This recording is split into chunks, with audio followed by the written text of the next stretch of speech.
Esta mañana precisamente el tema se llama ¿cómo enfrentar la oposición y los tropiezos? Jesús dijo en Lucas 17:1 a sus discípulos: imposible es que no vengan tropiezos, mas hay de aquel por quien viene. O sea, uno de los temas que Jesús dejó en el corazón de sus discípulos es que la cosa no iba a ser fácil, que siempre iban a haber circunstancias, siempre iban a haber vicisitudes, siempre iban a haber problemas que iban a atacar prácticamente nuestra vida y especialmente lo que es la obra de Dios. O sea, no es ningún secreto y no es nada nuevo. A través de la historia de la vida de la iglesia cristiana hemos visto tiempos de persecución, hemos visto tiempos de todo. Recientemente yo recibo un boletín que son noticias de la iglesia cristiana alrededor del mundo, y había una noticia bien interesante estos días, y es que en una parte en la región norte de la India, o sea, la India está dividido en estados muy grandes, y hay un estado que acaba de promulgar una legislación donde prohíbe terminantemente el cristianismo, así como usted lo oye en estos tiempos, y pone hasta penas de cárcel al que esté enrolado en iglesias cristianas, y sacaron una normativa donde le prohíben a alguien que se convierta a otra religión, mucho menos al cristianismo. Esa pareciera una historia de la época de la Inquisición hace 500 años, pero eso salió hace un par de semanas en las noticias. Y claro, ahorita hay una serie de movimientos de la iglesia cristiana en ese lugar porque prácticamente va contra la misma constitución de la India que garantiza libertad de culto. Y esa es una forma directa. Ahorita en el problema, la crisis que hay en el Medio Oriente, uno de los primeros blancos que buscan es precisamente atacar y destruir las iglesias cristianas. Entonces, no es ningún secreto que siempre hay oposición y que siempre hay una batalla contra las cosas de Dios. Además hay ataques de otro tipo, o sea, donde la iglesia sale inmiscuida en situaciones y en problemas, y en fin, el enemigo no está quieto y el enemigo no se va a quedar quieto. Siempre su objetivo va a ser destruir la iglesia de Dios. Y eso Jesús lo sabía, por eso dice, no es imposible que no vengan tropiezos. Cuando usted ve a la iglesia primitiva, hubo persecución, mataron a muchos de los discípulos, hubo muchas cosas, pero la iglesia siguió hacia adelante, y muchos grandes reinos, como fue la época de Jesús, que estaba en su apogeo el reino romano, se murió como reino y la iglesia de Dios siguió creciendo. Las influencias de las filosofías griegas, que eran las de la época, se han ido secando a través del tiempo y el cristianismo sigue creciendo. O sea que es claramente que en esa obra hay una mano de Dios, si no la iglesia no podría haber sobrevivido a circunstancias como la famosa Inquisición y persecuciones en la Europa medieval, donde mataron cientos de personas porque se habían convertido al cristianismo, y la persecución que hubo cuando nació el protestantismo. En fin, no es ningún secreto que van a venir tropiezos y que siempre van a haber circunstancias. Por eso Jesús dijo claramente que el reino de los cielos era de los valientes, que eran ellos los que lo arrebataban. ¿Por qué? Porque en los postreros tiempos también la palabra nos habla que el amor de muchos se va a enfriar por toda esa situación. O sea, hay personas que cuando ven venir problemas y situaciones, en vez de fortalecerlo, lo que hace es secarlos, lo que hace es alejarlos, lo que hace es enfriarlos, y eso está también profetizado. Y hermano, dice la palabra también, pero nosotros no somos de los que echamos marcha atrás, porque eso no agrada a Dios. Y le digo, en estos tiempos, cuando hay una serie de circunstancias y situaciones, es cuando realmente se prueba, es el sacudión de la iglesia, y es donde queda verdaderamente el trigo. Y yo creo que son tiempos de eso, lo que estamos viendo, no solo en esta iglesia, sino en muchos ministerios. Amén. Bueno, Jesús dijo esto, y yo quiero tocar un tema que es muy interesante, está basado todo en el libro de Nehemías.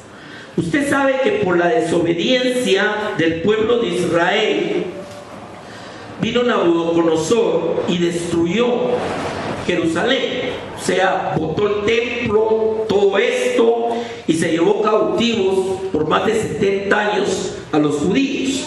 Muchos huyeron, que son los llamados judíos de la diáspora, de la dispersión hasta el día de hoy, pero otros fueron llevados cautivos a Babilonia, y durante 70 años Dios mantuvo el fuego encendido a través de muchos siervos, entre ellos el famoso Daniel, Belsac, Sadrach y Abednego, otros siervos como Esdras, o sea, gente que resplandeció estando lejos de Israel cuando Israel estaba prácticamente en ruinas. Pero Dios había profetizado también, la Biblia le llama esto el periodo de la cautividad. Por eso se divide en una época que es la precautividad, la cautividad y la poscautividad, antes de entrar al Nuevo Testamento. Y así son los profetas también. Hay profetas de la precautividad, profetas de la cautividad, y hay profetas de la poscautividad. El último fue Malaquías, 400 años antes de que naciera Jesús y empezara el Nuevo Testamento. Pero en esta época hubo palabra, hubo una profecía que Dios visitaría a su pueblo y que lo iba a traer y lo iba a restaurar nuevamente en Jerusalén, ya que nunca abandonó Jerusalén como ciudad. Entonces, ¿qué sucedió? Que primero se levantó un varón que se llamaba Esdras junto con otros siervos. Esdras era un escriba, era un sacerdote, y ellos viajaron hacia Jerusalén. Jerusalén había sido invadida por una serie de gente del lugar que no eran judíos, y prácticamente la ciudad estaba destruida, no había templo, habían destruido las murallas de Jerusalén, era prácticamente algo abierto y estaba bajo la dominación siempre de Babilonia. Y en el tiempo de Esdras, que es uno de los libros que encontramos precisamente antes de Nehemías, se nos describe cuando se empieza a reconstruir el templo de Jerusalén. Desde luego ya era un templo mucho más pequeño y no era tan ostentoso como el que había construido Salomón, que fue el que destruyó Nabucodonosor. Ya después de ese templo se construyó el templo llamado de Herodes, que fue el templo que estaba en la época de Jesús, que volvió a ser muy grande y que fue destruido 70 años después de Cristo por los romanos, y no se volvió a reconstruir nunca, porque en ese periodo de tiempo vino los musulmanes y tomaron Jerusalén, y en la explanada donde estaba el templo hasta el día de hoy construyeron dos grandes mezquitas. Entonces eso es lo que encontramos hoy en el lugar donde estaba el templo. Pero en la historia de Israel, en este periodo, ellos empiezan a reconstruir el templo. Para poder construir ese templo, Jerusalén es totalmente sobre una montaña, pues se llama Monte Sión, y va cayendo hacia un lugar que es un río, y ahí enfrente está el Monte de los Olivos. Y Salomón construyó de forma prácticamente artificial una explanada, así le llamaban, la explanada. Fue una construcción de piedra que hizo un gran lugar donde iba a ser construido un templo, y que permanece hasta el día de hoy, porque Jerusalén es una ciudad que tiene una característica interesante, que está construida con las piedras de ruinas de templos y de murallas que existieron antes, hasta el día de hoy. A uno lo llevan abajo donde está la explanada por unos túneles, y ahí están las piedras con que construyó originalmente Salomón la explanada, pero tiene que pasar uno por abajo de tierra para poderlas ver. Son piedras de 200 toneladas, una cosa increíble cómo lo llevaron ahí, pero eso es hasta el día de hoy. Pues vino y empezó a construir aquel lugar, pero no tenía la suficiente fuerza para levantar completamente a Jerusalén. Y el Señor tocó el corazón de alguien que es llamado Nehemías 20 años después que había venido Esdras, o sea, hay 20 años de distancia, y el templo había sido reconstruido. Y en el tiempo de Nehemías es otro personaje que es muy de confianza del rey, o sea, ser copero del rey era la persona de mayor confianza. ¿Por qué? Porque era el que probaba los alimentos y las bebidas del rey para que no lo envenenaran. Entonces, alguien que usted tiene que haga eso es alguien de su total confianza, y el rey lo amaba mucho, el rey le tenía mucho cariño, mucha confianza, y Nehemías recibe en su corazón la visión de ir a reconstruir Jerusalén. Ese es un otro tema, es no lo que voy a tocar hoy, pero es interesante porque tenía una vida prácticamente en el palacio del rey, el hombre de confianza del rey, no tenía ninguna necesidad de abandonar aquello y viajar. Estaba como a 2.000, 3.000 kilómetros de ahí, viajar y empezar a ver qué hacía para reconstruir. Y en una oportunidad, eso está en el capítulo 1 de Nehemías, se acerca a personas que venían de ahí, le llamaban del otro lado del río, por varios ríos que cruzan la región, y le pregunta, y les dice cómo está Jerusalén, y cuando le cuentan que está en ruinas, que los enemigos han hecho lo que han querido ahí, que está prácticamente el pueblo se ha ido alejando, etcétera, él siente, quebranta mucho su corazón y busca a Dios preguntándole qué puede hacer. Es un caso bien interesante el de Nehemías, y decide pedirle permiso al rey para visitar Jerusalén, y le pide que lo apoye, que mande autorizaciones para que le den madera y de todo y empezar la reconstrucción de los muros de Jerusalén. Ahora, en ese es el contexto del pasaje de los pasajes que vamos a estudiar. O sea, lo estoy trayendo históricamente cuál es el momento y cuál es el sentido, el significado del libro de Nehemías. Viene Nehemías y viaja por se tardaban 3-4 meses, y llega por fin a Jerusalén. Y su corazón se quebranta aún más de ver la ciudad. Prácticamente eran ruinas, eran piedras tiradas por todos lados, y aquel hombre tiene su corazón tocado por aquella situación. Pero había habido un personaje, y es el tema que vamos a tratar también. Hay otro personaje que se llamaba Sanbalat, y ese nombre es una representación. Ahorita empiezo con la tipología del libro Nehemías. Nehemías es el que quiere reconstruir y fortalecer la presencia de Dios, el lugar de Dios. O sea, es el que quiere construir para la gloria de Dios. Sanbalat es una representación del enemigo oponiéndose y estorbando con todo para que la obra no se lleve a cabo. Por eso le digo, ese es entender la posición de esto. Y Nehemías tiene mucho que enseñarnos. Nehemías es el personaje comprometido con la obra de Dios, que no está dispuesto a dejarla de hacer ni a parar lo que Dios le mandó a hacer. ¿Entiende cómo van empalmando? Y lógicamente Sanbalat tiene razones.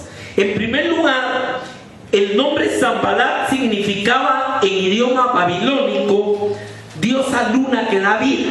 Ese es paganismo, es una forma clara de expresar paganismo. Y era el principal enemigo de Nehemías. Venía de un pueblo que eran los oronitas, que se indica que vivían al norte de Jerusalén, y había sido gobernador por muchos años de la región. Entonces, que venga alguien a reconstruir y que venga alguien a tomar posesión de aquel lugar, ya de ahí ya tenemos por qué le estorba esa situación. Y le voy a decir, aquí vamos a ir aplicando esto. ¿Por qué el enemigo se va a oponer con todo a la obra de Dios? Porque estamos invadiendo su reino, exactamente igual. Lo que estamos haciendo es establecer el reino de Dios sobre la tierra donde Satanás está gobernando. Y ese es el Sanbalat de estos tiempos, hermano. Alguien que se va a oponer porque lo que estamos haciendo es robarle almas que ha gobernado durante mucho tiempo, y es quitarle el territorio donde ha establecido su reino. Eso es exactamente la lucha.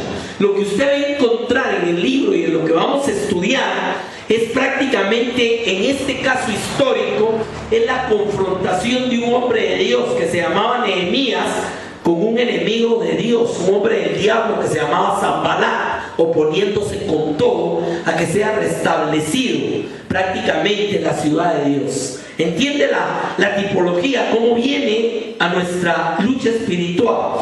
Y cada detalle que vamos a ir viendo es una representación clara de las armas que que el enemigo va a utilizar para parar la obra, precisamente. Por eso el mensaje se llama cómo enfrentar la oposición y los tropiezos. Y lo vamos a dividir en 3 elementos cada pasaje. ¿Qué es lo que estaba pasando? ¿Cuál es la reacción de Sanbalat y sus planes? Y cómo actúa Nehemías con sabiduría delante de los ataques de Sanbalat. Y vamos a ver unos 5 o 6 pasajes, porque todo esto viene de una forma gradual y nos habla de todo tipo de oposición y de todo tipo de intimidación que el enemigo va a hacer para que la obra de Dios no funcione. Amén. Ya me entendió el contexto de esto. Ahora, Nehemías, estamos hablando del año 446 antes de Cristo. O sea, fue un periodo de tiempo, como le digo, ahí se levantan los profetas de la poscautividad y de ahí guarda silencio el canon bíblico hasta que aparece Juan el Bautista anunciando la llegada del Mesías. Esa es la historia bíblica. Capítulo 2, verso 9. Nehemías salió en la noche solo y fue a ver cómo estaba la situación. Fue a evaluar las circunstancias. Él solo tomó un caballo y empezó a darle vuelta a la ciudad y empezó a ver cómo estaba la situación. Y eso tiene un elemento. Ya el Señor tocó su corazón, ya llegó al lugar. Lo primero que tiene que hacer es evaluar qué es lo que va a reconstruir, qué es lo que va a hacer. Y dice en el versículo 9, capítulo 2 de Nehemías: vine luego a los gobernadores del otro lado del río, así le llamaban al lugar donde estaba Jerusalén, y les di las cartas del rey, que el rey le había mandado que le dieran todo el apoyo y la madera y todo para la reconstrucción que iba a hacer. Y el rey envió conmigo capitanes del ejército y gente de a caballo. Pero, oiga, aquí aparece Sanbalat. Oyéndolo Sanbalat, Oroní, que tenía además otro su achichinque ahí que se llamaba Tobías, el siervo amonita, y esa es la primera reacción. Le disgustó en extremo que viniese alguno para procurar el bien de los hijos de Israel. La primera reacción del enemigo ante la obra de la iglesia de Dios es disgustarse en extremo que alguien quiera ayudar a bien a todos los que ha tenido sujetos durante toda la vida. Esa es la primera reacción, es una cólera. Por eso Pedro dice: anda como león rugiente viendo a quién devorar. Por eso vemos en el libro de Job que anda rondando la tierra viendo qué es lo que está pasando y qué es lo que puede hacer. Y a través de toda la historia de la iglesia, usted siempre encuentra la misma actitud. Siempre ha levantado gente que odia al cristianismo, gente que odia a la gente de Dios y que va a hacer todo lo posible por destruirlos y por estorbarlos. Y claro, eso se da en diferentes escalas. Lo que le conté que está pasando ahorita al otro lado del mundo es un tema extremo, pero eso lo encontramos en todo tiempo y en todo lugar. Siempre va a haber estorbo, y fue lo que dijo Jesús de los tropiezos. Ahora, la reacción es molestia porque Nehemías está trayendo una expectativa de cambio, de restauración, y está trayendo un mensaje con la reconstrucción de lo que va a ser, de que Dios quiere volver a habitar en aquel lugar. Y ahí podemos comparar a cualquier predicador y cualquier ministerio cristiano del día de hoy con Nehemías. ¿Cuál es el objetivo que nos mueve como iglesia? ¿Cuál es el objetivo que nos mueve como siervos de Dios? Es la restauración de las vidas. Es el rescate de aquellos que han estado prácticamente bajo el yugo del enemigo. Jesús dijo claramente que su ministerio era dar libertad a los oprimidos, dar vista a los ciegos, abrir la puerta de las cárceles a los oprimidos. Se lo dijo claro, y dice la palabra: como el Padre me envió a mí, yo ahora los envío a ustedes. Cuando Jesús encarga la gran comisión, ir y predicar el evangelio a toda persona, a toda criatura, lo que está haciendo es exactamente como Nehemías, que nos está mandando a llevar un mensaje de esperanza a vidas que están destruidas, nos está mandando a gente que está atada por vicios y por tantas cosas a proclamar libertad. Y Jesús dijo a llevar el año agradable del Señor. Y esto había venido Nehemías. Nehemías había creado una expectativa que Dios no se había olvidado de su pueblo, había traído la expectativa de que iban a volver a levantarse como nación y que la presencia de Dios iba a volver a habitar en aquel lugar. Esa era la expectativa que traía. Y eso lógicamente enojó en extremo, dice el versículo 10, disgustó en extremo a Sanballat, que alguien quisiera venir a procurar el bien de los hijos de Israel. O sea, el diablo se va a enojar, definitivamente. O sea, hay personas que no hacen nada por el evangelio y dicen, no, es que se va a enojar el diablo. Tengo noticias, ya está enojado. Y ya está enojado porque el solo hecho de querer rescatar vidas es una forma que lógicamente no le va a gustar. Mire, conozco un ministerio que he tenido el privilegio de trabajar varios años con estos hermanos. Ellos son de una iglesia de Asambleas de Dios que está en la zona 12. Desde hace muchos años los conocí y abrieron una obra en Mezquitá, en una parte pero de lo más que ya usted sabe, no le tengo que explicar de ello, y han visto vidas de mareros ser todos arrancados de ese contexto. Y me decía el pastor, mira hermano, a veces estamos en el culto y empiezan a tronar los balazos.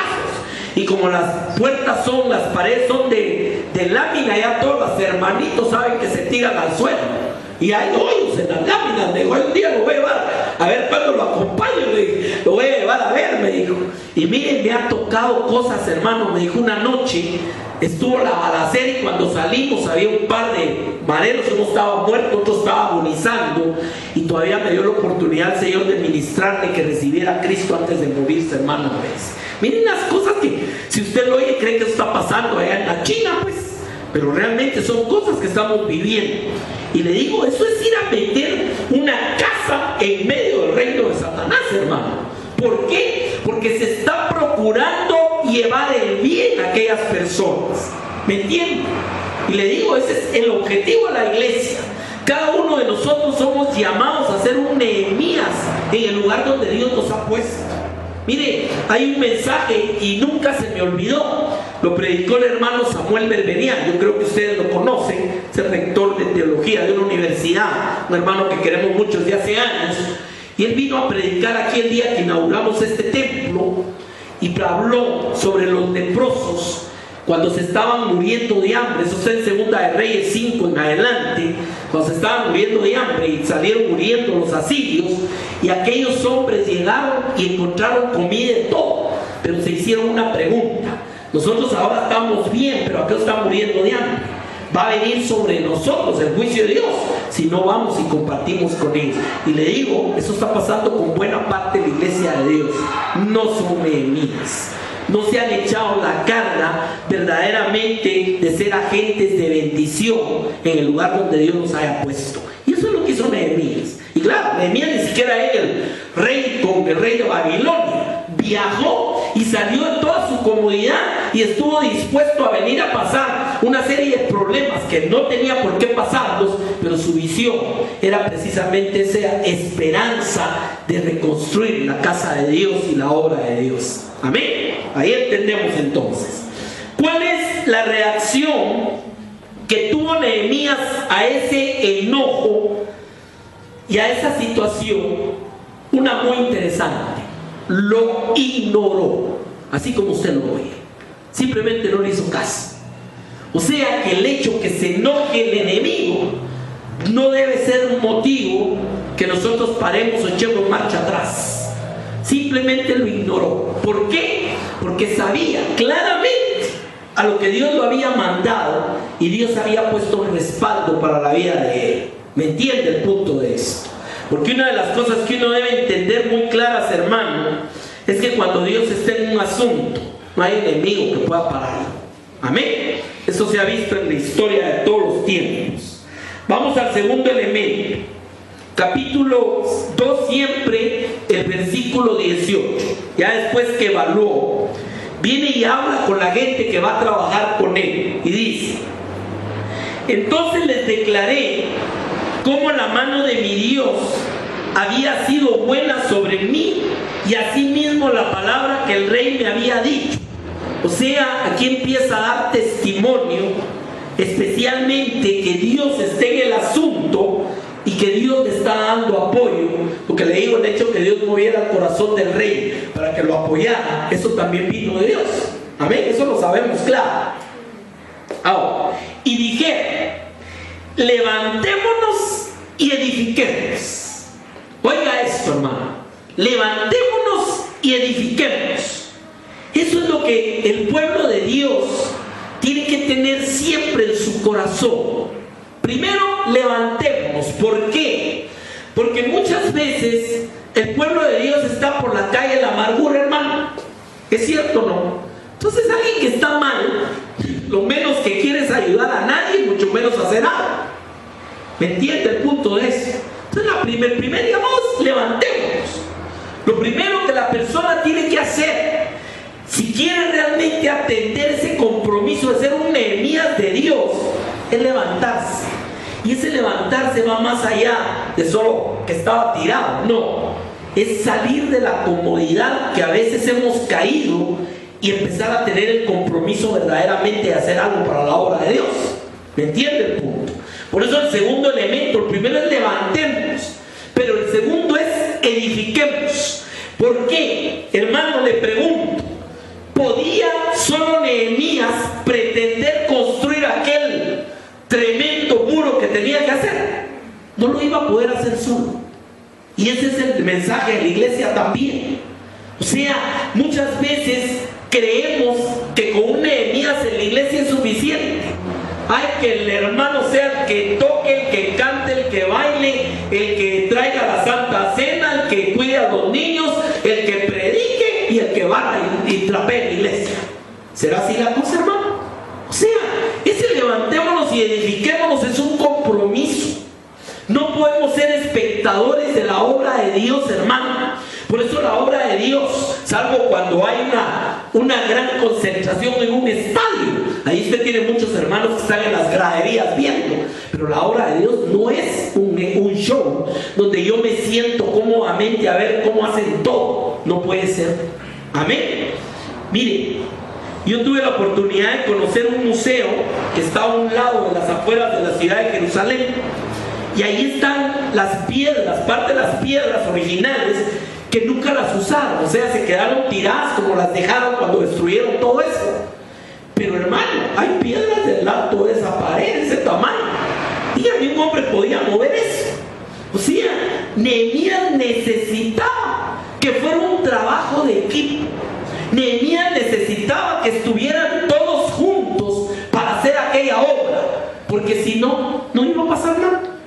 ¿Me entiende el punto de lo que quiero decir, hermano? O sea, no podemos solos. Podemos tener Nehemías tenía la mejor intención, tenía muy claro lo que Dios le mandó a hacer, tenía toda la fuerza de levantarse y hacerlo, había renunciado a su comodidad para entregarse a la obra de Dios, tenía hasta que enfrentar enemigos gratis, como el caso de Sanballat, pero eso sí, no podía solo. Por eso le dijeron, levantémonos y edifiquémonos. O sea, un Nehemías que no tenga un pueblo que le diga, levantémonos y edifiquémonos. Ese Nehemías, hermano, yo lo que he aprendido es que ese Nehemías Dios lo va a poner en otro lado donde hay hermanos. ¿Me entienden lo que quiero decir con eso? Ahora, ¿qué pasó aquí? Así esforzaron sus manos para bien. Hermano, ¿cómo esforzamos nuestras manos para bien el día de hoy en la obra de Dios? Lógicamente no va a ser moviendo piedras para construir una muralla. Eso es un ejemplo y es algo histórico, pero el punto es que podemos esforzar nuestras manos de muchas maneras. Con la alabanza, con los niños, con evangelizar, con traer gente. Hay muchas maneras como se puede esforzar las manos y ser parte de la construcción de la obra de Dios. Ahora, sigue leyendo conmigo, verso 19. Nuevamente Sanballat. Pero cuando lo oyeron, Sanballat, horonita, Tobías el siervo amonita, y ahora aparece otro personaje, Gesem el árabe. Mire, si algo va a tener el enemigo, va a ser muchos aliados para estorbar. ¿Me entiende? Hicieron escarnio de nosotros. ¿Qué es hacer escarnio? Hacer escarnio es menospreciar. Hacer escarnio es, por eso dice a continuación, y nos despreciar. O sea, ¿qué es lo que el enemigo ha hecho a través de los tiempos? Y estos creen que van a hacer eso. No saben a lo que se meten. No tienen la fuerza. Esos déjenlos, esos solo se van a morir ahí queriendo hacer. Eso es escarnio. ¿Me entienden? O sea que lo que va a haber es burla. Y muchas veces, lamentablemente, eso viene a veces de la misma gente cercana. Y guárdenos Dios que venga de gente dentro de la iglesia a veces. Porque a veces incluso hay hermanos que, ay hermano, ¿y para qué? Si bien todo no va a pasar nada. Están haciendo escarnio. Mire, ¿para qué tanta cosa así de todos modos? Así, déjenlo así. ¿Para qué tanto? Ese es escarnio. Eso es menosprecio. Eso es creer que no podemos. Pero le voy a decir, Nehemías sabía que se podía, no por él, porque él no era capaz de levantar una piedra de esas, pero sabía quién estaba con él, y sabía quién lo había mandado a hacer aquello, y sabía cuál era la obra que Dios lo había mandado a hacer. Ahí está el secreto de esto. Amén. Hicieron escarnios y nos despreciaron. Y mire lo que dijeron: ¿qué es esto que hacéis vosotros? Como diciendo, ¿qué? ¿Quieren levantar? Ya se dieron cuenta las piedrotas. ¿Quiénes son ustedes? Ustedes no tienen fuerza. Ustedes son un don nadie que vino a saber de dónde. Mejor váyanse a su casa. Aquí estamos tranquilos, no necesitamos de Nehemías que vengan a levantar polvo y a hacer bulla otra vez con levantar esta ciudad. Ese es el escarnio, ¿me entiende el punto? ¿De qué maneras puede el enemigo traer escarnio a tu vida? De muchas maneras. No hagas nada. ¿Para qué? Vos no podés, no tenés, no sabés. Conclusión, mejor sentate cómodo ahí. Y si no te gusta, andate a otro lado. Ahí estás en el montón. ¿Me entiendes lo que estoy diciendo, mi mamá? O sea, formas de parar. Esta es la primera. La primera forma es menospreciar. Y hay mucha gente que tiene un potencial precioso para Dios y están sentados sin hacer nada porque se han despreciado a sí mismos. ¿Cuántos saben lo que estoy diciendo, mi mamá? Gente, mire, que tiene dones que Dios le ha dado y no los está usando para nada. Dice, no, mejor ni me meto en eso. Solo problemas se busca uno. Se ve enojar el hermano tal. No, mire, yo aquí tranquilo, fresh, como dice alguien por ahí. ¿Para qué voy a hacer de eso? Si así estoy en paz. Miren, voy a la iglesia, doy mi diezmo. Si me piden una ayuda para algo, lo doy. Ahí estoy fiel cuando puedo. O sea, ¿para qué voy a estar metiendo en problemas?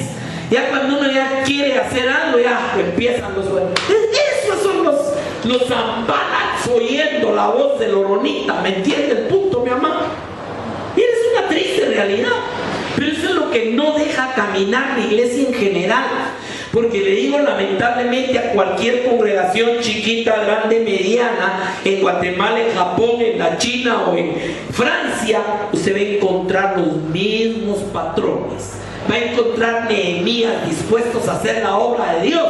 Y va a encontrar un montón de gente como Sanbalat estorbando y otros acomodados solo viendo entre Nehemías y Sanbalat, pero sin mover un dedo.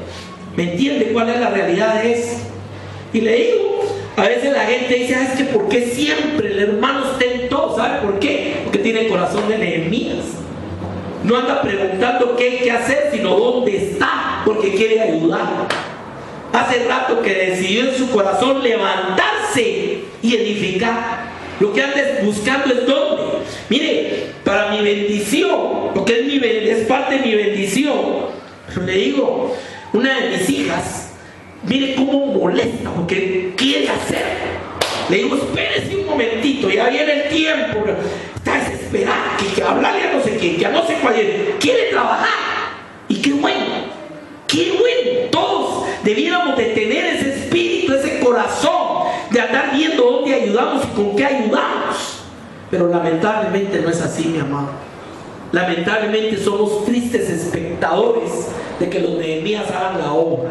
Y cuando hay Nehemías que levantan obras como las 2 mega iglesias que tenemos en el país, entonces somos baratos para criticar, para echarle barniz, para decir, ¿cierto o no es cierto, hermano? Y no estoy hablando de los de afuera, a veces los mismos hermanos están criticando. Que a saber con qué, de dónde sacó, que por qué lo hizo. ¿Es cierto lo que digo, no, hermano? O sea, miren, gracias a Dios, es un Nehemías que tiene un montón de Nehemías con ellos, porque no es el único caso. Yo vengo de un trasfondo de una iglesia que fue la más grande durante muchos años en el país. Un hermano con una visión tremenda. Ese varón era un tren, el hermano Otoniel Paredes, que fue mi pastor. Pero le digo, este siervo tenía una locomotora, pero así le puso Dios de manos también.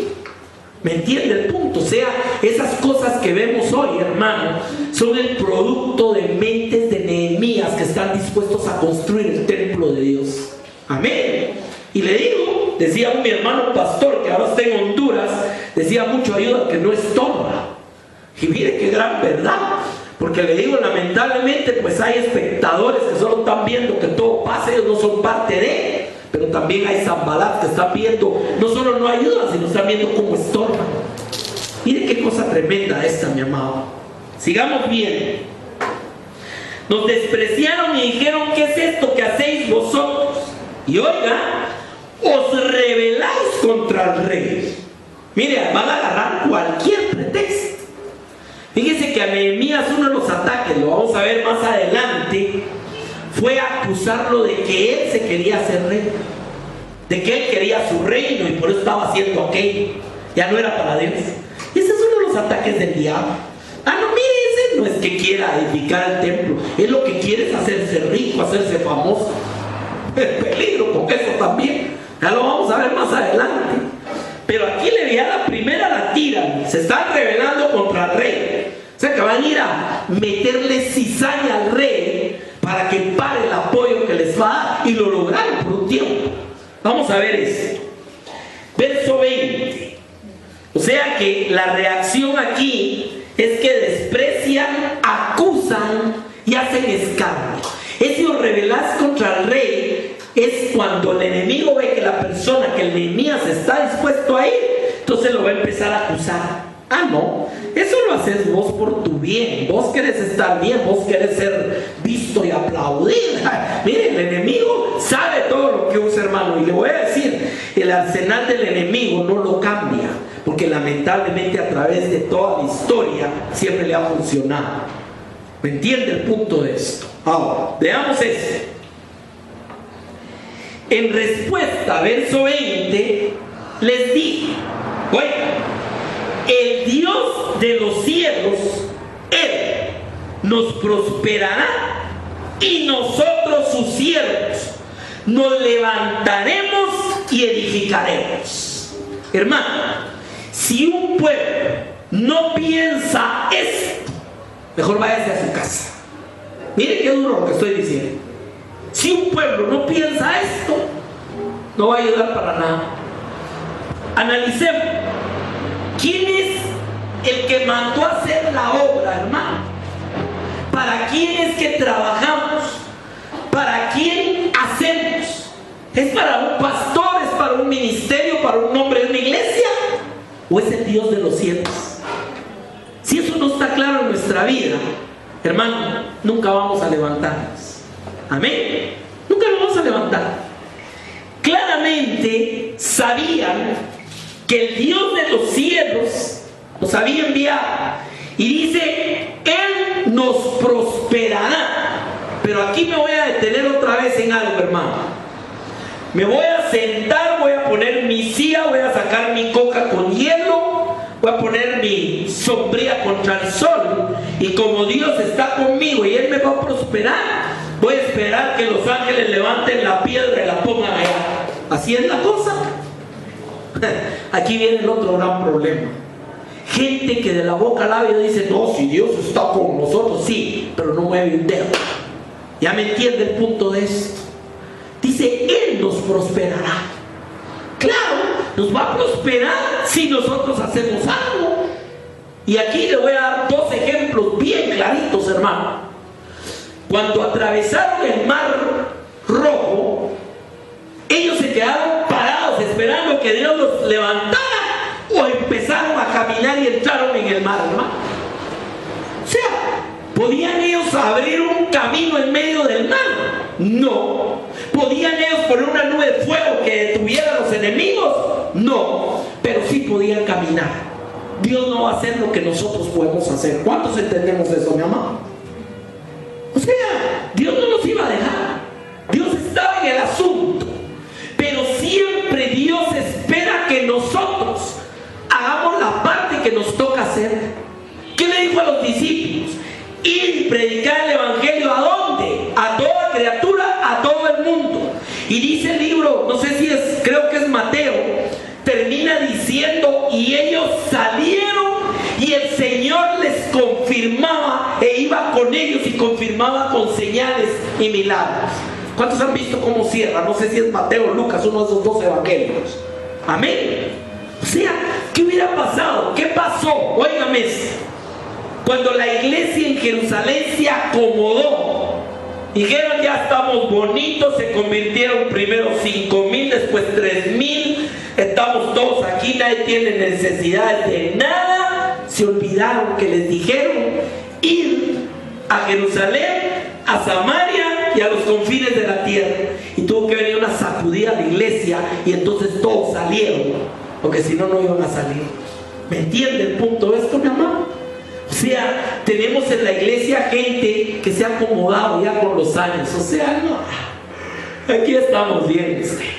¿Me entiende el punto? Estás calientita su sillita, y si puede traer hasta su colchoncito. Bueno, esa no es la iglesia. Esa no es la iglesia.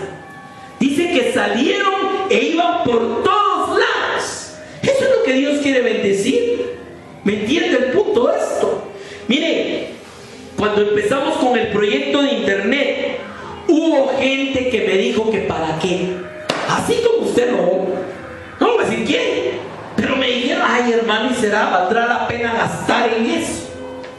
No, claro que vale la pena. No es gastar, es invertir en un montón de almas que estamos llegando a saber ni a dónde. ¿Me entiende el punto de eso?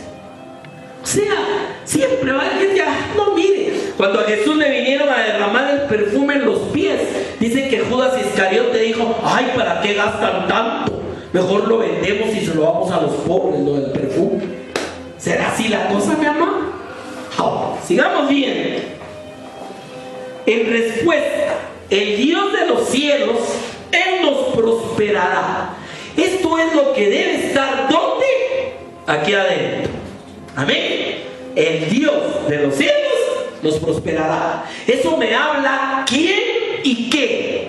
El quién es mi Dios, y el qué es la expectativa, la confianza que tengo que nos prosperará. ¿Estamos claros con eso? Bueno, ¿quién, mi Dios? ¿Qué nos prosperará? Pero ahora viene también: y nosotros. Mire cómo entendían que había una contraparte. ¿Sabe usted cuáles fueron las dos preguntas de Pablo cuando el Señor le pegó el caballazo en el camino a Damasco, que lo botó el caballo, que se le apareció Jesús? ¿Cuál fue la reacción de Pablo? Fueron dos preguntas: ¿quién eres y qué quieres que haga? Mire qué belleza, hermano. Esa es la conversión perfecta. ¿Quién eres? Te quiero conocer, pero también sé que no me llamaste para estar cómodo. ¿Qué quieres que haga? Amén. Ahí están los dos elementos. Y usted mire la vida de Pablo, hermano. Ese fue contra ladrones, naufragios, enemigos, de todo. Y el diablo luchó con todo y no lo logró parar. Hasta que llegó el evangelio y dijo: todo lo he llenado el evangelio, y no he sembrado donde otro sembrado. ¿Y qué tenía ese varón? ¿Era millonario? No. ¿Tenía jet privado para moverse? No. Lo que tenía era un montón de gente que no lo quería y que lo andaban persiguiendo. No lo querían los judíos y no lo querían los gentiles, hermano. Ahora, paró ese varón. Decía: una cosa hago, olvidándome lo que queda atrás y extendiéndome hacia adelante, voy hacia el llamado. Siempre, ahí lo encuentro usted, Filipenses 3 en la vida de Pablo, hermano. Esos son los Nehemías de Dios, los Pablos de Dios, los Pedros de Dios.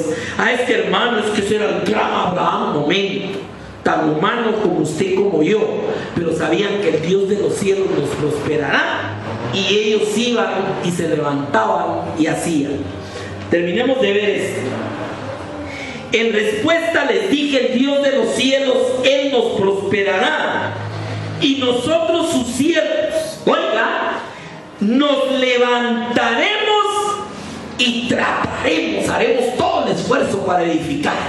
Así dice su Biblia. La mía no dice así. La mía dice: nos levantaremos y edificaremos. ¿Me entiende el punto? Va pues, hermano, probemos. Yo no estoy acostumbrado a probar, estoy acostumbrado a hacer. ¿Entiende el punto de esto, mi amado? Nos levantaremos y edificaremos.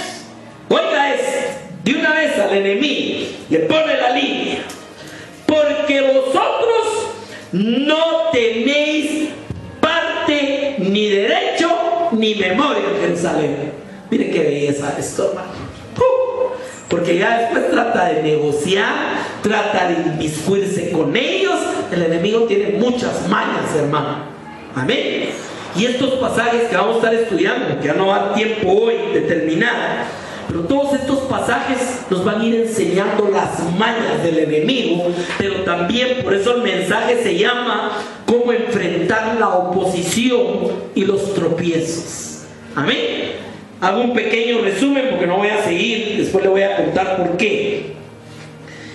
Jesús dijo: imposible que no vengan tropiezos. O sea, la vida cristiana no es una vida de comodidad, ni es una vida sin problemas. Amén. Y entre más usted quiera servir a Dios, más líos le van a salir como poporopos. Amén. Vemos el caso de Nehemías. La primera reacción del enemigo fue disgustarse en extremo que viniese alguien a procurar el bien. El enemigo no está feliz que usted y yo hayamos escapado por la misericordia de Dios de sus redes, y que ahora seamos instrumentos de ir y predicarle a otros que hay salvación en Cristo Jesús. ¿A qué mandaron al Gadareno? Cuando el Gadareno, Dios lo libró, lo limpió Dios, el Señor, de todos esos demonios. Quería estar con él. Señor, quiero ir contigo. Le dijo: no, vete a tu casa, a los tuyos, y cuéntales cuán grandes cosas ha hecho el Señor y cómo tuvo misericordia de ti. Hermano, es que usted se identifica con eso. Yo sí.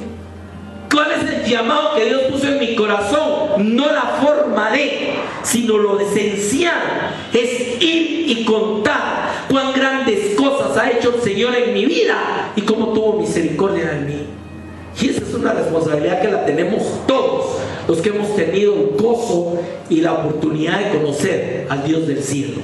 Amén. Ahora, la segunda reacción: hicieron escarnio de ellos, los despreciaron, pusieron en duda lo que estaban haciendo y que lo estaban haciendo para ellos mismos, etc.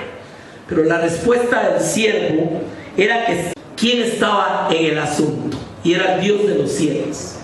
Por eso Moisés le dijo al Señor algo que es muy, pero muy importante. Moisés se sintió desanimado en varias oportunidades por todos los problemas, que somos de carne y hueso también. Dan ganas a veces de cerrar la maleta y irse a su casa uno y evitarse un montón de líos. Pero le digo una cosa, mi amado. Vino Moisés y le dijo al Señor: si no vas a ir conmigo, mejor me dejas aquí. Y esa es una gran verdad, hermano. Aquí dice el Dios de los cielos. Si Dios no está en un asunto, mejor ni trate. Amén. Cuando los mandó a conquistar la tierra prometida y vinieron a decir que no se podía, que habían enemigos y todo, y el Señor les dio la palabra que entonces ya no iban a entrar, ni iban a poder, vinieron y dijeron: no, pues ahora sí vamos, y fueron, y los mataron y los destruyeron, salieron huyendo, porque Dios no estaba en el asunto. ¿Me entiende el punto? está el Dios de los cielos, Él nos prosperará. Este es el otro elemento. Sé quién y sé qué es lo que quiere. Y lo que quiere es bendecir su obra. Amén. Y luego, nosotros sus siervos, nos levantaremos y edificaremos. Esa es la contraparte. Sé que Dios está conmigo, sé que Dios quiere prosperar esto, pero yo también estoy dispuesto a hacer la parte que me corresponde, a levantarme y edificar, a poner manos en el asunto. Ya veo que lo dijo ahí, manos a la obra también, como decimos. Y tener cuidado de poner la línea clara, que el enemigo no tiene ni memoria, ni parte, ni arte en lo que Dios nos ha llamado a hacer. Amén. Me voy a detener aquí esta mañana. Vamos a seguir con este mensaje. No se lo pierdan porque hay varias partes todavía. Amén. Vamos a orar esta mañana.